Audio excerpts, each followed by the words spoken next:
This question says, Bart Ehrman, a historian and New Testament textual critic, he makes a few claims that some books of the New Testament are actually forgeries and were not written by the attributed authors. Here are 3 reasons he gives. 6 of the 13 books attributed to Paul differ significantly in usual literary writing styles, thereby decreasing the likelihood of it being written by the same author. Secondly, some New Testament books were forged in the apostles' names for prestige closer to the 2nd century. And thirdly, the gospel authors never internally identify themselves. What do you think of these claims? So I have read Bart Ehrman's work extensively. I've only had a chance to see him speak in person one time. He is brilliant. The man is brilliant. There's no getting around that. For those of you that aren't familiar with Bart Ehrman, I'm not sure if he's still the chair at UNC Chapel Hill of religion, even though he's an atheist. I always thought that was he was agnostic atheist, but he was the chair of religion there. Brilliant guy, did lots of work on the New Testament, the Greek New Testament. And he has chosen a course of research, and the students after him, where he tries to find as many problems with the Greek New Testament as possible. So, for example, he talks about how many different textual variants there are in the New Testament. I don't know, have any of you ever heard the term textual variant? Okay, we got a few people. The rest of you, I'm going to put you to sleep if I go too deep in this, because I'm going to nerd out on this topic. But he tries to find the most salacious, the most exciting way of bringing up problems, and he'll say there are so many differences in textual variants inside of the New Testament that there are more variants than there are words in the New Testament. You say, wow. By the way, textual variant is when different manuscripts or different copies of the New Testament, they disagree with each other in a certain place. So one of the verses I read tonight, let's say, maybe there are different copies or manuscripts that have come down throughout time, and word order is changed, or spelling is changed, or a word has been omitted, a word has been added, or maybe, none of the passages that I read tonight are in question, but maybe some of them were completely left out, right? That's what we think of a variant.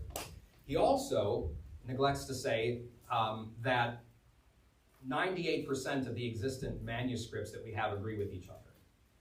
1% of those differences are easily explained away by things like word order change, spelling change, easy scribal error or omission, and really you only have 1% left of genuine questions. And I have my opinion on where we should land on that 1%. Come back tomorrow morning if you'd like to hear about that a little bit.